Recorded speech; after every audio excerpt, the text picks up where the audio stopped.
depuis ma prise de fonction et mon installation en avril 2009, quelques signes quand même apparaissaient dans le cadre de la gestion du conseil rural en rapport avec les services de l'État. La réalité est que en 2010 jusqu'en 2011, l'État, compte tenu des textes de la décentralisation, se doit de verser des fonds de concours et des fonds de dotation puisqu'il y a des compétences transférées. Mais en 2010, c'est en retard que ces fonds ont été amenés au niveau du Trésor pour la gestion du conseil rural de Cherif Lo. Pendant qu'ailleurs, les gens avaient reçu leur dotation à temps. Ça a été une sorte d'alerte pour nous, pour essayer donc de se poser certaines questions. Mais c'est en 2011 particulièrement, quand je vous dis que depuis janvier 2011, les indemnités des PCR, tout comme les fonds de concours et de dotation, le conseil rural n'a pas pu accéder à cela. Tantôt, on vous dit au niveau du Trésor que c'est des lenteurs, il faut faire des appels de fonds. Et moi, je ne suis pas le seul PCR et je connais quand même des gens qui sont dans le même service que moi. Vous appelez, des autres vous disent que nous, on n'a pas ces difficultés, on a l'ensemble de nos fonds qui sont arrivés et nous sommes en train de fonctionner. Donc cela suffisait pour savoir qu'il y a quelque part des blocages. L'autre aspect, c'est du point de vue foncier. On avait entamé effectivement un lotissement et des aménagements pour faire vraiment de l'habitat. Mais chaque fois, le préfet évoquait un manque de temps, évoquait un calendrier. À la limite, on a compris donc que c'est des blocages qu'il a, parce que sans doute, ils ont senti la délégation spéciale venir et il fallait bloquer tous ces projets pour que l'on ne puisse pas dire que c'est le président du conseil rural de Cherif Lo qui a réalisé tel ou tel aspect pour éviter qu'on fasse des réalisations. Et à la dernière minute, donc, il y avait que 6 mois avant aussi, on nous a donné la rumeur qu'on sera mis en délégation spéciale. Et même Ali Sow, le ministre lui-même, a eu dans une émission télévisée à Dakar, évoqué le cas de Cherif Lo. Et comme je vous l'ai dit également, dans les différentes rencontres, un administrateur adjoint de gouverneur m'a une fois, en me taquinant, dire que non, on ne vous donne pas la parole parce que vous êtes un PCR en sursis. Et finalement, donc, c'est le vendredi dernier que la note est arrivée, qui m'est transmise par le sous-préfet, via la gendarmerie de Tivaouane, pour m'annoncer donc que nous sommes mis en délégation spéciale. Non, c'est-à-dire que les textes quand même régissent un peu le fonctionnement des collectivités locales et la démarche. Une collectivité locale, elle est mise en délégation spéciale pour 3 raisons. Soit il y a blocage de fonctionnement parce que les conseillers, on n'atteint jamais le quorum, ou qu'il y a querelle entre les différents conseillers et les états-majors politiques. Si les gens ne s'entendent pas, les réunions ne se tiennent pas, là, l'État, avec le texte, prévoit une dissolution du conseil.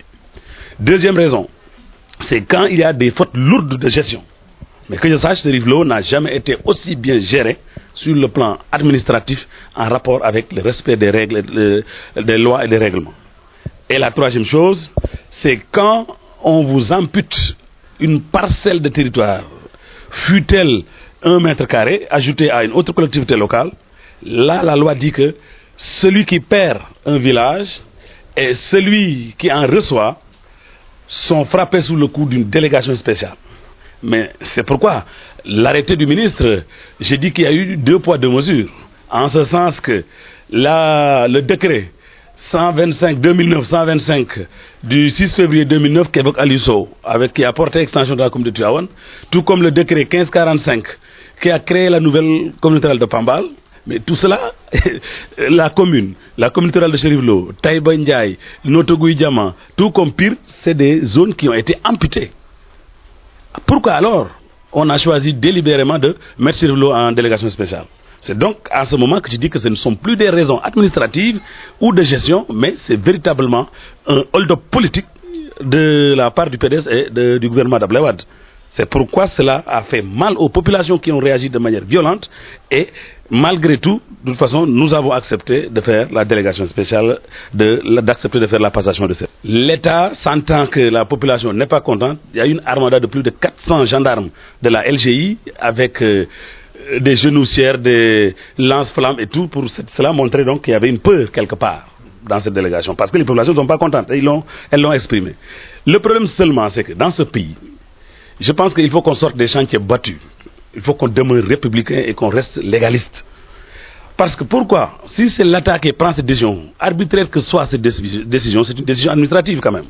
Et on s'est dit qu'on restera légaliste et on donne une leçon de civisme à Abdoulaye Wade et à son gouvernement. On fait la passation et après la résistance et on va dénoncer le fait avec jusqu'à la dernière énergie. C'est ce que nous sommes en train de faire. Et nous comptons attaquer ce décret-là en justice. Et parce qu'il y a eu 2 poids 2 mesures dans le traitement et toutes les voies légales que nous offre la loi, nous les utilisons pour montrer que cette décision, elle n'est pas légale et elle est injuste. Oui, j'ai des regrets parce que l'injustice est telle que un mandat qui devrait prendre cours, aller jusqu'en 2014, ça veut dire qu'on s'est entravé à la volonté populaire. Parce que nous représentons la légitimité, les populations que nous avons élues pour un mandat de 5 ans. Ne serait-ce que cela, cette injustice-là peut nous amener à être quand même amers. Seconde raison, mais je disais tantôt à l'entame d'un propos que Chérif Lo n'a jamais été aussi géré. Parce que nous, depuis qu'on est arrivé en 2009, il y a eu des projets et des réalisations en termes d'infrastructures de base. Quand je vous dis qu'aujourd'hui, avec la coopération décentralisée des partenaires espagnols, nous avons un financement de 200 millions, on est en train de réaliser un collège d'enseignement pour les élèves de la communauté rurale. Parce que la réalité c'est quoi? Quand les jeunes ont l'entrée en 6e, ils ont coupé du milieu familial pour aller étudier à Thiès ou à Tivaouane. Et cela entraîne un taux de déperdition extrêmement important. Donc ça quand même, ce chantier est en cours. Mais on regrette, on aurait bien voulu conduire ce projet jusqu'à terme pour que ça soit au bénéfice des populations. On a eu à faire des réfections de salles de classe à Keur Amary Coumba. On a réalisé et réhabilité des puits à Chérif Penkou, là où les gens restaient 48 heures sans avoir de liquide précieux. Nous, on l'a fait. On a également fait des adductions d'eau potable à Keur Massayer Dien. Construction et équipement d'une maternité à Ndiassane. Ndiassane, c'est un pôle religieux. Et avec les gamous, il y a énormément de gens qui convergent à Ndiassane. C'était une nécessité, on l'a également réalisé. À Chérif Lo, la maternité est en cours de construction. Depuis que le Chérif Lo existe, mais l'école primaire n'a jamais eu de toilettes pour les enfants, ni de murs de clôture. Nous l'avons réalisé cette année, au cours de notre mandat. Et des blocs sanitaires également pour la santé des enfants. On a construit également à Ndiakhate des box pour les enfants, à Keur Thionsar également, tout comme à Baliga. Alors, on a réhabilité des pistes avec nos partenaires. On a également, sur le plan de la jeunesse et du sport, sur l'eau, les navetans se terminaient toujours par des bagarres et des querelles entre les différentes équipes. Mais depuis qu'on est arrivé il y a 3 ans, les tournois, on a fait appel à la gendarmerie pour sécuriser les lieux, on a sensibilisé les jeunes, on a également eu des arbitres formés qui ont dirigé les choses et depuis 3 ans, le tournoi arrive à terme et on a donné des coupes, des maillots, des jeux de maillots et beaucoup d'argent aux équipes et récompensé ceux qui ont gagné. Et depuis lors, la paix sociale commence à naître dans la communauté rurale. Voilà autant de choses. Et sans parler maintenant du tronçon de la route latérité Tchaoun, route nationale, et également les engagements qu'on a pris. Là, c'est du point de vue de... Et tant d'autres encore, c'est des chantiers ouverts. Il y a aussi la coopération décentralisée, avec donc des partenaires de France, particulièrement la commune de Revin en France, à Sedan. C'est des gens qui nous ont, dans le cadre de la coopération, amené un conteneur de matériel médical et scolaire l'année dernière, tout comme le matériel d'une radio communautaire que nous étions en train de préparer, d'ouvrir et d'installer.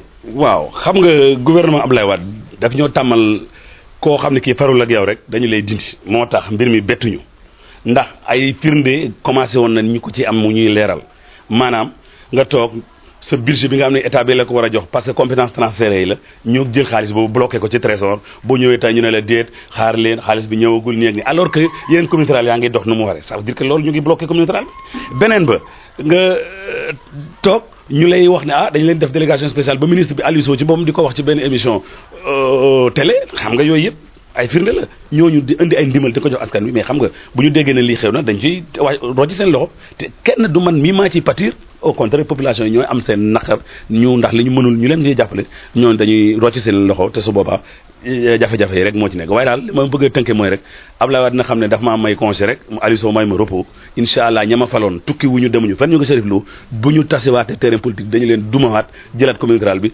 duma leen sax jël réew mi far jox ko Idrissa Seck